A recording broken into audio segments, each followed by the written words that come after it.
শুরু হয় বাগানে এরকম ফুল ফুটেছিল, কিন্তু ভেঙে পড়ে গেছে যত্নের খুব বেশি যত্নের কারণে। তোমরা এত বেশি যত্ন নিয়েছিলে, উন্নয়নের শুরুতেই ভেঙে একবারে সব খাদে পড়ে গেছে। তো খুব বেশি অহংকার, দেমাগ, মানে ওভার কনফিডেন্স ভালো, তবে ওভার কনফিডেন্স ভালো না। ওভার কনফিডেন্স কতটা ভয়ঙ্কর হতে পারে তা আপনারা টের পেয়েছেন অবশ্যই। স্মার্ট বাংলাদেশ একবারে গান হয়ে গেছে।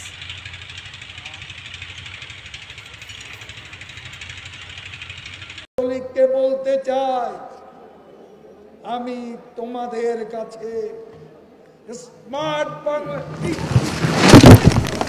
ছাত্রলীগের ৭৫তম প্রতিষ্ঠাবার্ষিকী উপলক্ষে ঢাকা বিশ্ববিদ্যালয়ের অপরাজেয় বাংলার পাদদেশে বক্তব্য দেওয়ার সময় হঠাৎ মঞ্চ ভেঙে পড়ে যান আওয়ামী লীগের সাধারণ সম্পাদক ওবায়দুল কাদের। শুরু হয় হইচই, কিছুক্ষণ পর উঠে দাঁড়ান আওয়ামী লীগ সাধারণ সম্পাদক।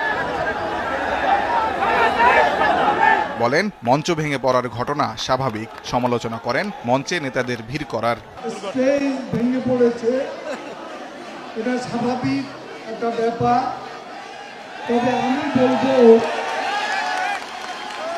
আমি বলবো এই যে নেতাদের মঞ্চে উঠা, এত নেতা আমার দরকার নেই, আমাদের আরো কর্মীর দরকার।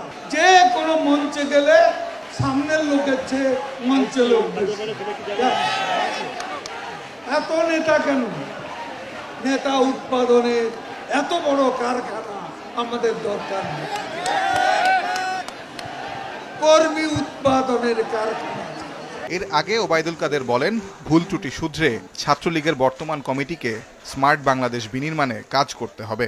অতীতের ভুল থেকে শিক্ষা নিয়ে নবতর পথযাত্রার সূচনা করতে হবে। সামনে আরো কঠিন চ্যালেঞ্জ। এদিন ছাত্রলীগের ৭৫তম প্রতিষ্ঠাবার্ষিকী উপলক্ষে পতাকা উত্তোলন করেন আওয়ামী লীগের সাধারণ সম্পাদক। পরে বর্ণাঢ্য শোভাযাত্রা করে ছাত্রলীগ।